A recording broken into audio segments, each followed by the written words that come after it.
Shalom, ya. Tanpa terasa saya sudah tidak berjumpa 1,5 bulan untuk sharing firman Tuhan ya. Pagi hari ini kita akan belajar satu tema kecil yang saya dapatkan menggelitik hati saya ya. Mimpi menjadi kenyataan. Kalau kita dengar di luar, banyak orang susah untuk bermimpi pun.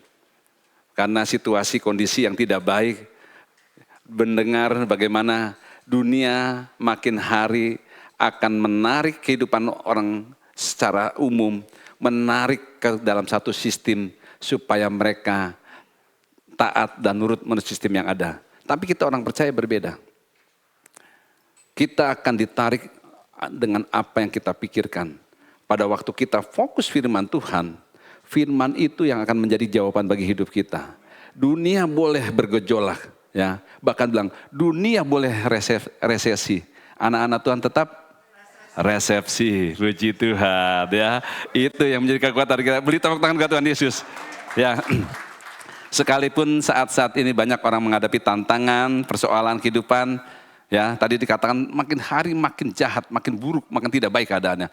Bahkan makin tidak pasti.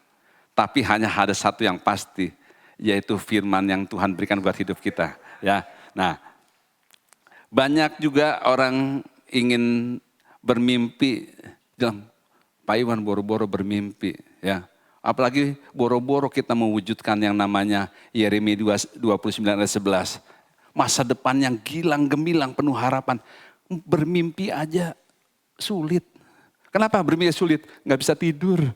Ya, orang nggak bisa tidur bisa nggak bermimpi? Nggak bisa. Karena begitu mencekam, menekan, sampai-sampai bermimpi pun nggak bisa. Padahal tuh kita tahu bermimpi itu gratis. Ada yang berdiri di sini bermimpi bayar? Ya, dibuka kloter bermimpi bayar, nggak ada. Ya, semua mimpi gratis. Tapi untuk bermimpi pun sulit. Kenapa? Bermimpi begitu indah. Di sini dikatakan nanti kita akan satu bahas tema di Mazmur 126 ya. Banyak orang bermimpi, sudah bermimpi, tapi tidak menjadi kenyataan. Karena banyak orang bermimpi, hidup mereka tidak menjadi itu. Ya, make dream come true. Dulu saya ingat waktu SMP, SMA, ada satu grup band namanya I have a dream. Wah, semua pengen punya mimpi yang indah. Dan maunya bukan sekedar bermimpi, mimpi jadi kenyataan. Kalau di panggung televisi ada bilang, mimpi kali ya, artinya satu penghinaan. Kamu tuh mimpi, gak mungkin itu jadi kenyataan. Tapi pagi hari ini, kita mau apa yang kita mimpikan sesuai firman Tuhan menjadi kenyataan. Ya, karena mimpi kita berpusat pada kehendak Tuhan, melibatkan Tuhan. Namun banyak orang mimpinya tidak menjadi kenyataan. Disebabkan karena Yakobus 4 ayat 3. Kita lihat, Yakobus 4 ayat 3 bilang apa? Kamu berdoa, ya. Kamu sudah berdoa nih. Tetapi kamu tidak menerima apa-apa. Karena kamu salah berdoa. Sebab yang kamu minta adalah untuk apa? Menghabiskan untuk memuaskan hawa nafsumu. Jadi kalau suatu saat Tuhan datang kepadamu dalam satu mimpi. Misalnya saya mau bilang, tadi pemain drum kita ya. Pemain kahon, misalnya Ben, satu kali Tuhan datang, Ben, apa yang kamu minta? Nah, Ben lagi ngimpi nih, Tuhan Yesus datang seperti Salomo. Ben, apa yang kamu minta? Apapun yang kamu minta, aku pasti berikan. Kira-kira Ben mau minta apa? Hah, bingung nggak? Ya, dia lupa tulis listnya, belum mau minta apa, ya. Kalau Ben ditanyain, Tuhan bilang, Ben mau minta apa? Apapun yang kamu minta, aku berikan. Kira-kira apa Ben? Abundant. Kebahagiaan. Cuma itu? Tuhan bilang, cuma segitu? Ya. Aku punya banyak Ben. Semua yang terbaik di surga, aku punya. Kalau kau memiliki aku, kau memiliki segalanya termasuk kebahagiaan. Ya, nah, jadi di sini katakan bahwa kita berdoa untuk segala sesuatu yang harusnya diselarkan, segala sesuatu yang Tuhan sediakan. Jadi waktu Salomo tidur, dia bermimpi, Tuhan datang. Salomo minta apa? Dia sebutkan, aku minta hikmat dan pengertian. Saya sudah pernah jabarkan hal ini. Ternyata permintaan hikmat dan pengertian enggak serta-merta Salomo tahu minta begitu. Karena orang bermimpi selalu di bawah alam sadar. Apa yang kamu banyak lakukan, pikirkan, itu akan muncul di dalam mimpi.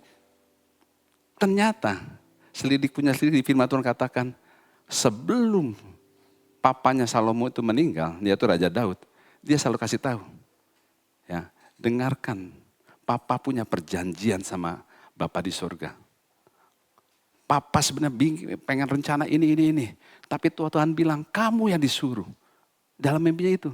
Jadi Papa ini cuma penggembala domba. Siapa Papa? Sampai diangkat jadi raja. Tapi Tuhan pilih kamu yang membangun. Nah, ungkapan seorang Papa, nasihat, didikan segala macam muncul dalam mimpi. Demikian juga. Kalau hidup kita dituntun, dipimpin oleh hikmat pewahyuan, entah dari siapapun yang kita dengar, itu akan masuk waktu Tuhan datang menyampaikan permohonan seperti itu. Kita sudah siap tanpa diminta. Roh kita yang akan berbicara atas kehidupan kita.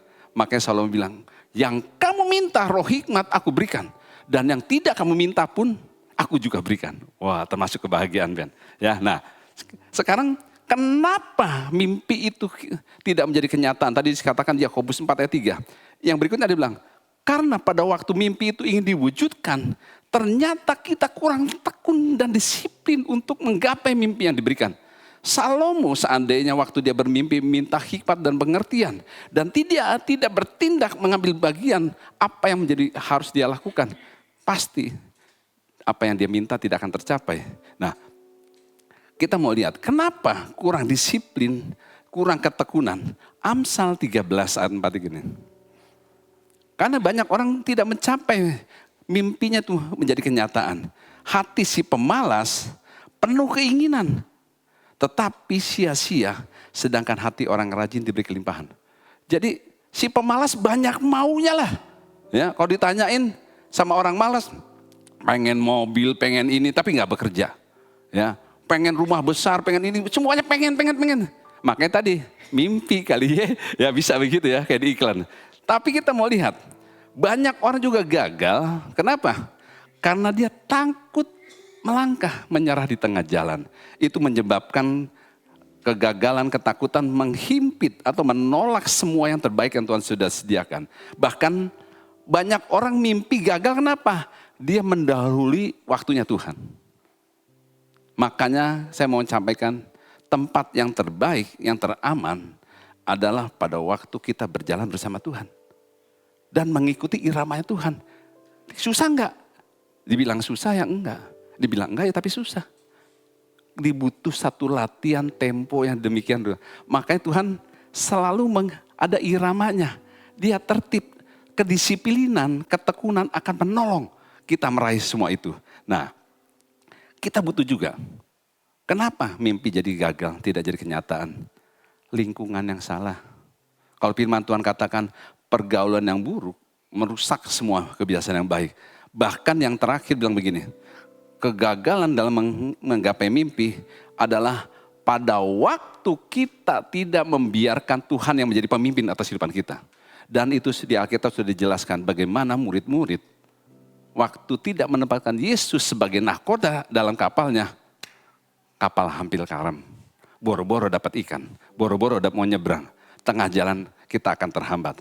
Nah, kita bisa melihat mimpi yang bersama Tuhan, kabar buruknya ada. Kabar baiknya adalah waktu kita menggapai mimpi tanpa Tuhan, tanpa pernyataan, tanpa melibatkan segala sesuatu yang terbaik dari Tuhan, kita akan gagal.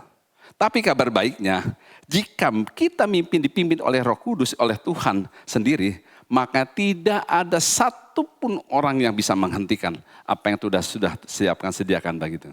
Nah, saya mau kasih gambaran gini.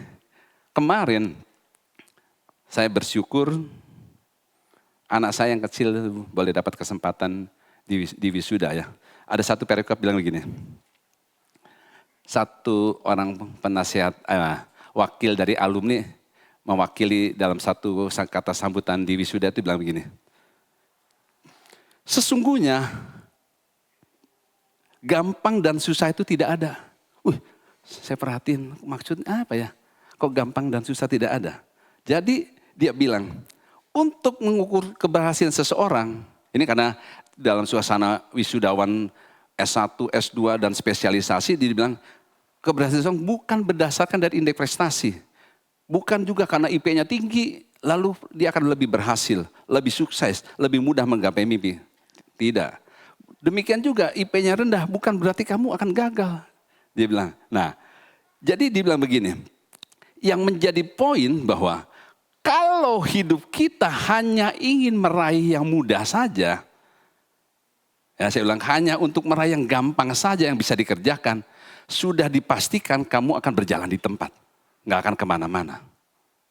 Jadi dalam kehidupan ini bukanlah yang IP-nya sekian atau yang rendah membuat berhasil.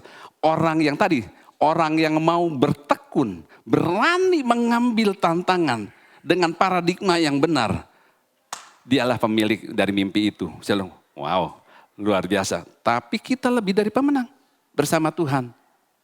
Itu dunia menawarkan seperti itu dengan kemampuannya, kekuatannya sendiri.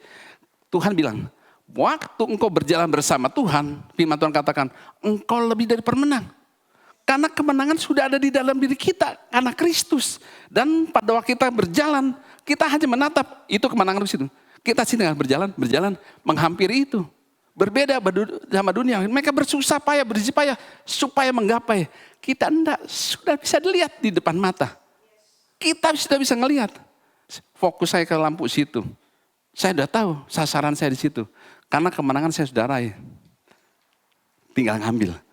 Bahkan kalau guru besar kami di Karis bilang, seorang petinju, Mike Tyson menang, tapi dia dapat piala, dapat uang, dapat segala macam. Istri tinggal nyambut, tinggal terima.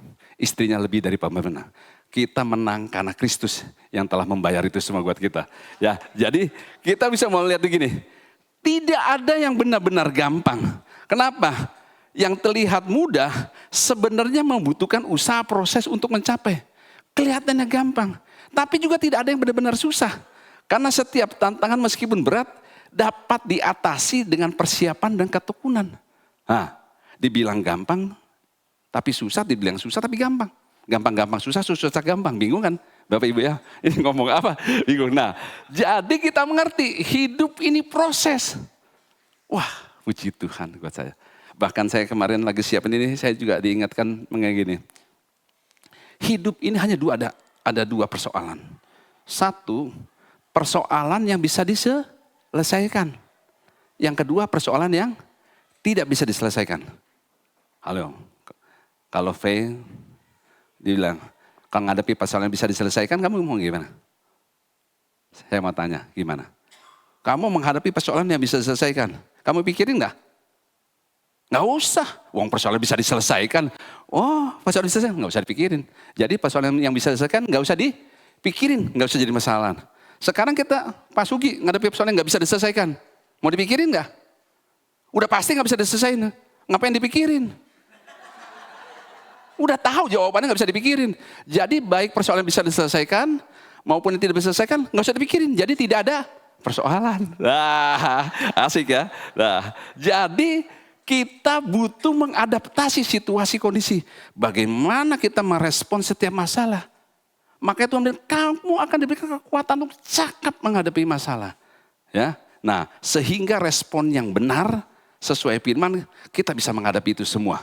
Ya, nah yang paling enak apa? Waktu kita bisa merespon dengan benar, kita bisa bagaimana mengakumulasi semua itu sehingga kita bisa menikmati proses kehidupan itu dengan baik.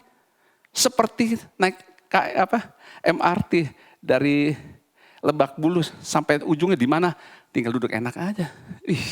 Mau goyang gimana udah pasti sampai di tujuan. Ya, kita bisa menikmati prosesnya. Nah, kita bisa lihat ya gitu. Makanya kita lihat. Ini kita baru mulai. Tadi pembukaannya begitu hebat ya. Jadi Mazmur 126 ayat 1. Ini. Ketika Tuhan memulihkan keadaan Sion, keadaan kita seperti orang bermimpi. Pada waktu itulah mulut kita penuh dengan tertawa. Lidah kita akan dengan sorak-sorai. Pada waktu itu berkatalah orang di antara bangsa-bangsa, Tuhan telah melakukan perkara besar kepada orang itu. Orang itu bilang, Tuhan sedang melakukan perkara besar pada Iwan. Sebutin namanya masing-masing ya. 2, 3. Tuhan sedang melakukan perkara besar terhadap namanya sendiri. Jangan nama Iwan terus, nanti sayang, bener luar biasa nanti. Ya, nah, jadi kita sebagai orang percaya, Tuhan memberikan kepada kita tuh kapasitas untuk masuk dalam rencananya. Jadi waktu kita bermimpi tuh kita dikasih kapasitas seberapa mimpimu, seberapa besar mimpimu. Nah, kita lihat ada gambar, kita lihat. Mimpinya kayak gimana? Coba lihat. Slide, yes. Ada gambarnya nggak? Tadi saya udah kelewatan ya di depan. Ada gambar orang mimpi meraih bulan, meraih bintang. Gantungkan cita-cita ini, mimpimu setinggi langit.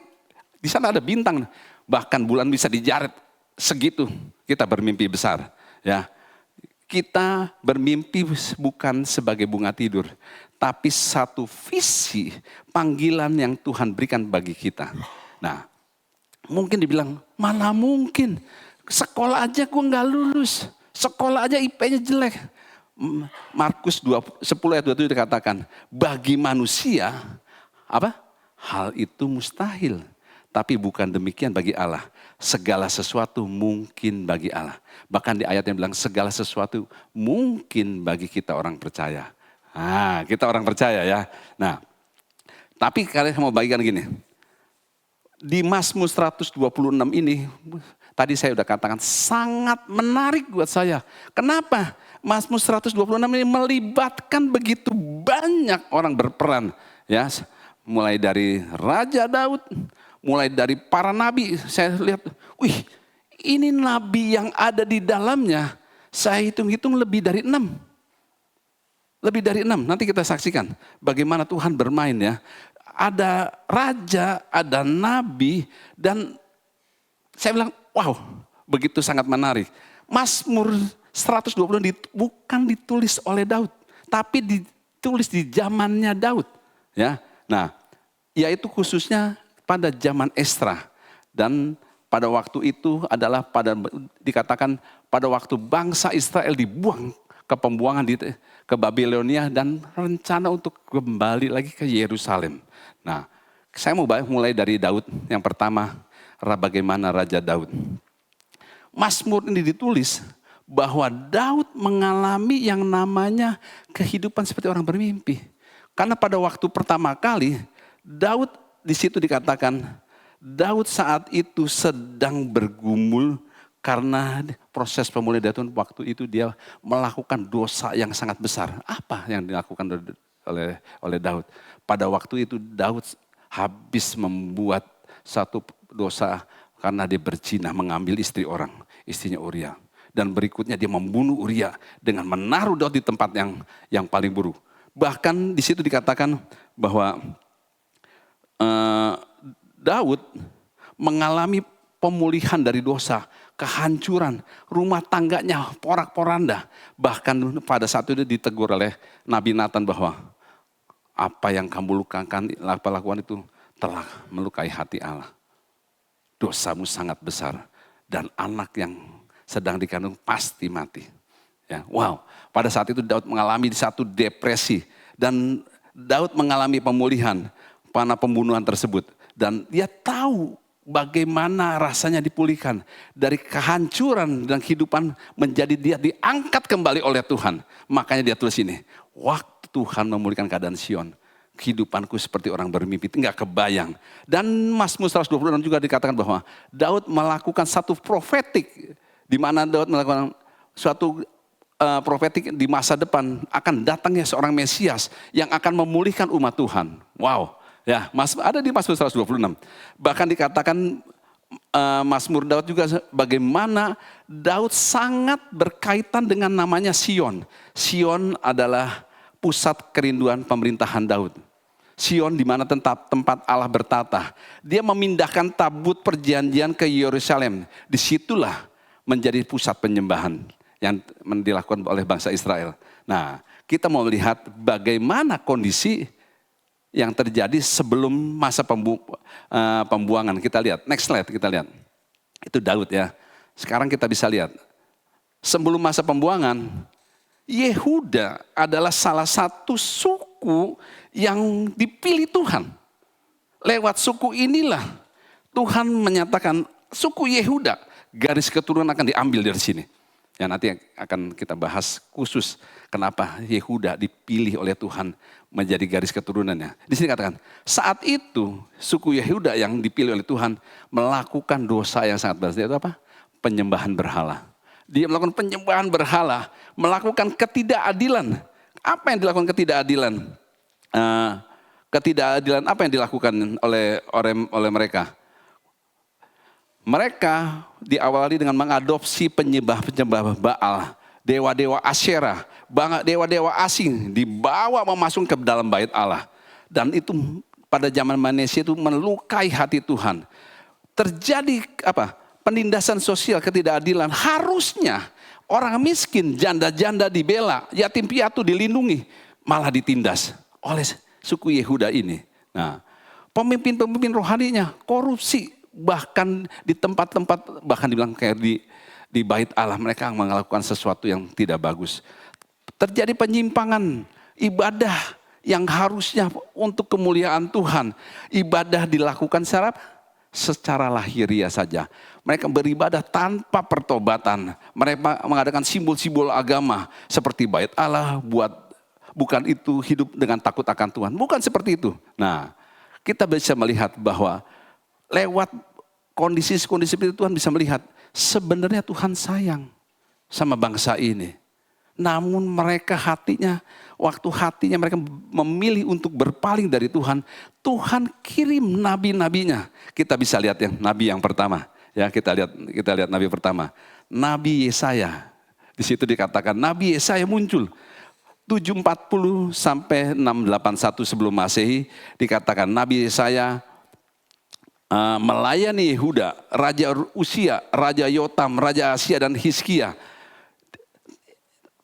Nabi Yesaya bilang begini, raja-raja ini bilang, kamu jangan sombong. Kamu harus, karena kamu melakukan hal yang jahat, kamu harus menerima apa yang kamu lakukan. Karena kamu telah memilih dosa. Ya, penghukuman itu adalah pilihanmu, bukan bagianku. Kamu memilih ke situ. Kamu akan dibawa oleh bangsa yang tidak mengenal Allah, yaitu bangsa Babel. Kamu akan mengalami masa pembuangan sekian tahun, khususnya tepatnya 70 tahun. Ya, nah, tapi bilang kamu jangan nurutlah. Kamu akan dibawa ke sana, 70 tahun kamu akan kembali dan akan ada pemulihan di situ. Nah, Yesaya bilang begitu. Kita bisa lihat di Yesaya 11, Yesaya 53. Tuhan kirim juga Nabi Mika, nabi yang menegur kamu tuh. Nabi-nabi yang palsu menubuatkan tidak seperti yang Tuhan bilang. Orang penguasa-penguasa yang korupsi, kehancuran Yerusalem akibat dosa. Bahkan Nabi Mika menubuatkan kelahiran Mesias nanti di Bethlehem. Tuhan sayang sama bangsa ini, dikirim nabi-nabi. Bahkan Tuhan bilang Nabi Habakuk. Nabi Habakuk mengirim bahwa kamu akan mengalami satu pengungsian. Dan bangsa ini, bangsa Babel yang dipilih Tuhan, orang-orang Kasdim untuk menghukum Yehuda. Nah, seruan di Alkitab ini sekalipun mereka mendengar, tapi mereka mengabaikan. Bahkan di Habakuk 3 ayat 17-19 dikatakan, sekalipun pohon ara tidak berbuah, ya, bunga bakung tidak menghasilkan, tapi Tuhan tetap mengasihi umatnya yang begitu dikasihinya. Dan Tuhan tidak kurang sayangnya. Nabi Sefanya dikirim pada zaman Yosia. Kenapa saya bilang Nabi Yosia itu begitu luar biasa? Raja Yosia. Raja Yosia adalah raja terakhir yang Tuhan pakai untuk memulihkan keadaan pujian penyembahan saat itu. Dan sejak Salomo sampai Yosia dikatakan 300 tahun kemudian Paskah yang sesungguhnya seperti diadakan yang luar biasa terakhir pada zaman Yosia. Pada zaman Yosia dikatakan ada 2 nabi besar yang luar biasa. Nabi Yesaya, ada Nabi Yeskiel dan sebagainya. Untuk apa? Mempersiapkan orang-orang yang nanti pada masa pembuangan mereka sudah dibekali firman. Dan kita bisa mendengar sebentar ada 4 kalau bilang ada 4 satria yang luar biasa, adalah Daniel, Sadrak, Mesak, dan Abednego. Nah, kita bisa melihat, ya, Nabi Yeremia adalah satu profetik mengatakan bahwa, memberitahukan bahwa selama masa pembuangan, maka kamu akan mengalami ini. Dan dibilang, Nabi Yeremia lah yang dikatakan sebagai nabi ratapan. Nabi yang menangisi kehancuran, menjadi nabi yang bilang dia berduka akan atas segala kebebalan, kedegilan hati bangsa ini. Dan dia menubuatkan berkali, bertobat. Kalau kamu tidak bertobat, kamu mengalami hal yang lebih buruk dari ini. Nah, ya sebagai hal-hal yang luar biasa itu dikatakan gini, nabi-nabi itu berteriak dengan suara kenabian yang kuat. Namun mereka menolak untuk tetap tidak mau bertobat. Mereka mengatakan lebih percaya untuk pada nabi-nabi palsu. Bahkan Nabi Mika dipenjarakan, diperlakukan dengan semena-mena. Dan akhirnya semua hanya mengandalkan kekuatan politik. Sehingga kita bisa melihat 586 sebelum Masehi, Raja Nebukadnezar datang menghancurkan, membakar bait Allah. Seperti dikatakan, satu Raja-Raja 9 dikatakan gini. Waktu Salomo mempersembahkan semua yang terbaik, yang korbannya begitu banyak, ribuan sapi domba, mempersembahkan yang terbaik, itu bilang, aku terima semua korbanmu, aku terima persembahanmu, doamu yang luar biasa. Tapi di pasal 10, 1 Raja 9 begini, tapi kalau hidupmu tidak seperti Daud ayahmu, semua ini akan jadi puingan yang tidak ada gunanya. Dan ini dikatakan, pada waktu mereka menolak untuk bertobat, maka semua menjadi puingan yang tidak ada gunanya. Nah, Bapak Ibu dikasih Tuhan, saya mau gambarkan bahwa bagaimana kehidupan seorang yang bermimpi itu, seperti orang bermimpi itu, bangsa Israel tadinya bangsa yang begitu hebat, begitu perkasa, tiba-tiba menjadi budak. Tiba-tiba mereka harus mikul batu, mereka harus mengalami hal-hal yang buruk. Nah, tapi pada waktu mereka dibuang, ada satu nabi yang menubuatkan bilang, 70 tahun lagi kamu akan balik ke Yerusalem. Dan seorang nabi itu tidak lain adalah Daniel. Daniel pada waktu itu hidup, sebenarnya dia pada waktu tadi saya katakan Raja Yosia pada waktu berkuasa, Daniel masih berumur 12-13 tahun. Jadi pada waktu dia dibuang ke Babel, Daniel berumur masih ABG, baru gede. Ya, belasan tuh, teenager, kalau yang sekarang teenager, bersama Sadrak, Mesak, dan Abednego. Tapi dikatakan menjelang 70 tahun, jadi menjelang dia umur 83 tahun, ya, menjelang hampir 70 tahun, Daniel bilang sama Raja Kores bilang gini, Kores, namamu sudah dicatat 150 tahun yang lalu. Bahwa kamu yang akan memulihkan bangsa Israel. Wah.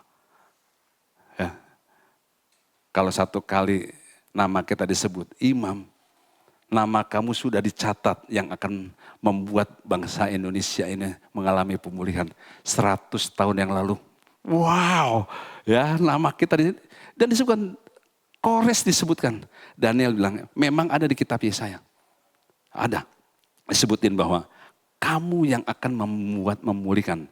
Nah, sekarang kita mau melihat begini.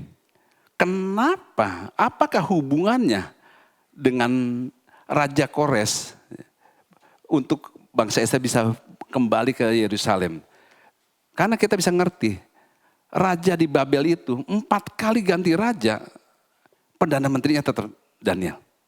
Ya, Nebukadnezar, anaknya juga ini sampai Raja Darius, yang terakhir Raja Kores. Jadi raja boleh ganti, tapi penasehatnya tetap sama.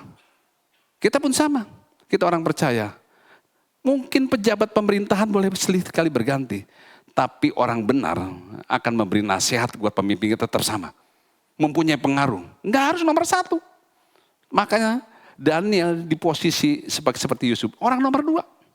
Orang kepercayaan selalu mendampingi. Di sini katakan, Kores adalah raja asing, bukan orang percaya.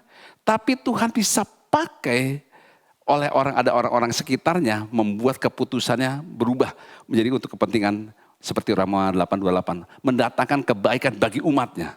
Wow, ya. Nah, yang paling penting di sini katakan Daniel mengerti, tahu nubuatan Yeremia. Kita lihat di Daniel 9 ayat 2 dikatakan, pada waktu Daniel membaca surat Yeremia bahwa pembuangan akan berlangsung selama 7 tahun, kemudian membuat Daniel untuk berdoa dengan sungguh-sungguh agar Tuhan menggenapi janjinya.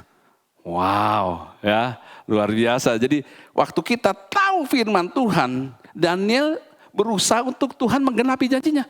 Kita enggak. Waktu kita tahu apa yang Tuhan Yesus sudah lakukan, janji itu sudah digenapi. Beda ya. Makanya perjanjian baru, waktu kita mengerti apa semua karya penebusan yang Tuhan Yesus lakukan di kayu salib, kita sudah disediakan janji itu. Kamu tinggal ngambil ke situ. Kalau dulu enggak. Dia dengar apa yang Tuhan janjikan, dia berdoa, Tuhan genapi janjinya. Karena karya penebusan berbeda. Belum ada pada waktu itu. Tapi kita lebih luar biasa. Punya Yesus yang telah menyelesaikan itu semua. Nah, lalu dikatakan gini, aku Daniel memperhatikan dalam kitab-kitab bahwa menurut firman Tuhan kepada Nabi Yeremia akan genap 70 tahun bagi keruntuhan Yerusalem. Jadi Yerusalem akan mengalami keruntuhan selama 70 tahun, lalu waktu mereka balik dipulihkan. Makanya ada nabi berikutnya yang menyelesaikannya. Ada Nabi Nehemia dan sebagainya untuk membangun bait Allah. Nah, kita bisa melihat juga bagaimana pengaruh Daniel untuk menggenapi nubuatan Nabi Yesaya itu. Kita lihat di Yesaya 44 sampai 45 dikatakan gini. Nah, menyebutkan Kores secara spesifik dikatakan bahwa ditunjuk kepada Daniel oleh Raja Kores. Dan pada waktu tadi dikatakan, kamu loh Kores yang akan menggenapi. Dan saya bisa membayangkan waktu nama kita disebut, Kores sangat terkesan. Oh, aku belum lahir namaku sudah disebut. Wow. Ya, maksud saya gini, banyak cara Tuhan untuk menggenapi janjinya. Banyak cara Tuhan untuk menggenapi mimpi yang Tuhan taruh di hati kita. Jangan batasi dengan pikiran, mana mungkin, mana bisa. Ya, nah, makanya kita bisa ngerti. Daniel dengan pengaruhnya itu, saat itu, dia sangat dihormati, sangat dikagumi. Dan sebagai orang yang penuh hikmat, orang yang bijaksana. Dan membuat kondisinya seperti itu untuk memulihkan keadaan bangsa Israel. Nah, aplikasinya sekarang ya, kita bisa lihat bagaimana bangsa Israel mengalami semuanya itu. Kita lihat next slide. Pada waktu kita menatap, ya, terus kita lihat next. Nah, pada waktu Tuhan memberikan satu visi kepada kita, bisa nggak kita melihat bahwa ada campur tangan Tuhan dalam setiap mimpi yang Tuhan kasih pada kehidupan kita. Mungkin waktu kita melihat gemuruh ombak, gulungan ombak yang begitu tinggi, tantangan begitu besar, hal-hal yang di depan mata jasmani kita bisa melihat, kayaknya nggak bisa, kayaknya nggak mungkin. Ya, itu yang dialami oleh bangsa Israel. Mana mungkin sekarang di tanah pembuangan bukan 70 tahun udah budak, udah lupa tanah perjanjian seperti apa. Tapi pada waktu Tuhan memulihkan keadaan mereka bilang, kok bisa sekarang posisiku budak dikembalikan menjadi anak kesayangan, menjadi anak raja. Makanya Mazmur Daud sekali lagi dinyatakan di Mazmur 126 dikatakan, waktu Tuhan memulihkan keadaan Sion, kehidupanmu itu seperti orang bermimpi. Mulutmu akan penuh sorak-sorai dengan tawa. Dan orang melihat ada mujizat yang hebat, yang luar biasa. Yang sudah Tuhan buat. Nah, mimpi itu sampai orang bilang gini, pernah lihat gak Bapak Ibu? Lu coba cubit gua dong, bener gak mimpi? Ya, kadang-kadang orang saking gak percayanya, coba Tabok. Ternyata nggak mimpi, bener. Jadi kenyataan. Saking tidak percayanya kita nggak mungkin, ya. Nah, sebagai penutup, kita ada satu slide lagi terakhir ya. Nah, saya ingat bagaimana satu formasi, mungkin Bapak Ibu sering lihat formasi serigala. Formasi serigala adalah formasi ternyata banyak dipakai, jarang. Harimau, sekalipun raja hutan, singa, tidak seperti ini. Di sini dikatakan, formasi serigala, dia selalu yang tua, yang muda, dilindungi oleh yang muda, dijagain. Serigala tidak pernah mengawini saudaranya. Dia nggak pernah. Karena dia menjaga. Dan yang terluka pasti dijaga, dilindungi. Yang sudah tua dikasih makan sama dia. Artinya barisannya dilihat, yang di depan apa, di tengah, di belakang. Bahkan seorang pemimpin kalau nggak di tengah, di belakang. Dia pastikan orang-orang di sekitarnya mengalami semua dalam keadaan yang terbaik. Dalam berburu, saya lihat luar biasa. Dan saya waktu melihat ini, saya melihat Tuhan ingatkan, ya, bagaimana waktu itu anak-anak saya mengalami satu tantangan yang begitu besar. Anak saya yang nomor 2 saat itu bukan tiba-tiba sebenarnya. Kita sudah tahu bahwa mereka waktu sekolah dia mengalami tantangan di pelajaran gak semudah yang kakaknya sebelumnya ya. Dia bilang sama mamanya, "Mama, aku sudah gak mau lanjutkan sekolah lagi. Gak mau kuliah." Pada waktu itu istri saya bilang, "Ya udah ngomong sama papa. Kamu gak mau sekolah lagi, ya sudah enggak apa-apa. Toh kamu sudah jadi sarjana. Ini kan masalah profesi kamu." Lalu anak saya mungkin dengan sedikit takut, sedikit gak enak sama saya. Karena sudah 6 tahun lebih pada waktu itu. Dia harus, karena kepotong COVID 2 tahun lebih. Jadi padahal dia tinggal menyelesaikan 1 pasien lagi. Saya nggak tahu apa yang dia alami. Mungkin ada, kalau yang saya dengar bahwa ada satu perkataan dosen yang membuat dia terluka sedemikian rupa sampai dia ngadep mamanya, air mata keluar, "Aku nggak sanggup mama." Lalu mama bilang, "Ngomong sama papa." Pada waktu anak saya ngadep sama saya lihat, natap anak saya lihat. Saya hampir nangis. Saya nahan, nggak mau nangis. Saya menangis bukan karena dia nggak jadi dokter. Saya mau menangis karena saya melihat anak saya terbelenggu. Saya melihat anak saya, aduh, anak gua nggak bisa ngapa-ngapain. Ya udah, tinggalin aja. Tapi ini harus tanda tangan, Pak. Saya tanda tangan. Saya nahan nangis. Tuhan, anakku terbelenggu dalam hati saya. Singkat cerita, lalu kita lupakan, mamanya bawa. Lupakan yang itu. Sekarang kamu dengar firman. Jadi sama mamanya ikut pembelajaran sekolah keris barengan sama anak kecil ini. Ya pada waktu itu. Saya nggak tahu, pokoknya saya udah nggak inget. Dia yang saya tahu dia udah nggak memikirkan sekolah kedokterannya lagi, ikut namanya ke sekolah karis 2 semester. Saya percaya firman merubah yang tidak mungkin menjadi mungkin, yang tidak bisa. Setelah 2 semester tiba-tiba dia ngomong sama mamanya, "Ma, aku mau melanjutkan lagi." Mamanya nggak bisa jawab apa-apa, ngomong sama papa. Ya. Waktu dia ngomong sama saya lihat muka dia lagi. Saya nahan nangis lagi. Nah kali ini bukan nahan nangis karena dia terbelenggu.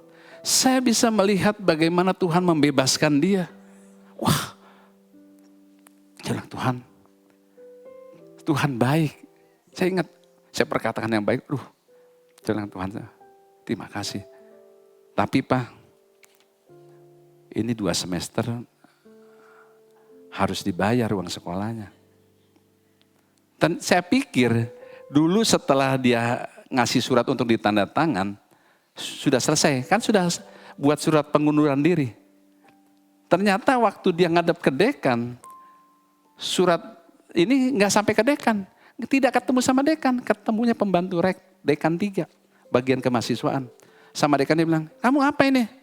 Dah pulang aja, ini nggak usah jadi masalah. Tadi ya, nggak usah jadi masalah, dah pulang aja. Dan saya nggak tahu kalau itu ternyata ditaruh di atas meja, ya saya pikir karena sudah selesai, ya saya nggak pikirin. Isinya saya nggak lihat lagi, karena saya pikir udah keluar aja. Ternyata penolakan itu berdampak baik. Ya, kalau dulu diterima sama dekan segala macam, selesai, cerita udah selesai. Nah, pada waktu surat ini dianggap seperti cuti selama 1 tahun. Nah, itu bilang, Pak, bayarnya nggak murah. Ya saya tahu, sekolah dokter nggak ada yang murah. Dia bilang. Tapi dia bilang, lebih mahal waktu kamu mengalami pembebasan. Uang bisa dicari. Tapi kamu lepas dari belenggu, susah dibayar dengan uang, berapapun susah.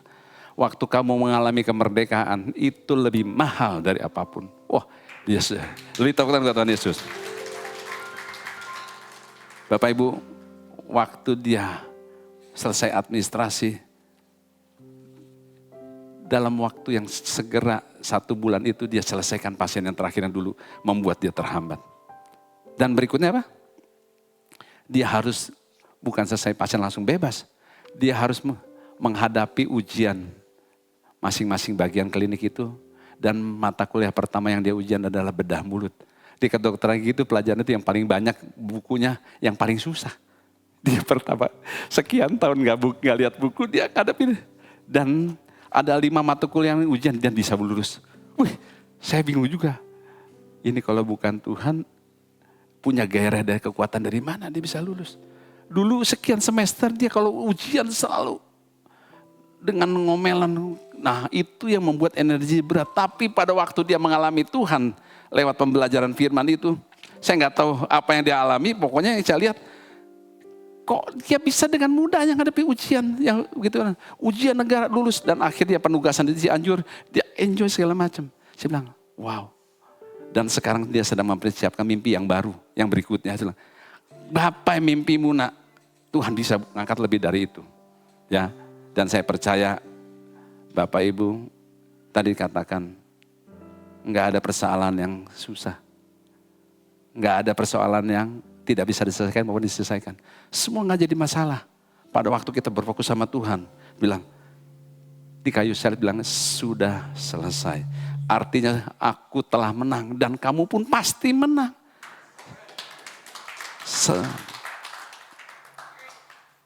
Saya akan akhiri pada khotbah pagi hari ini.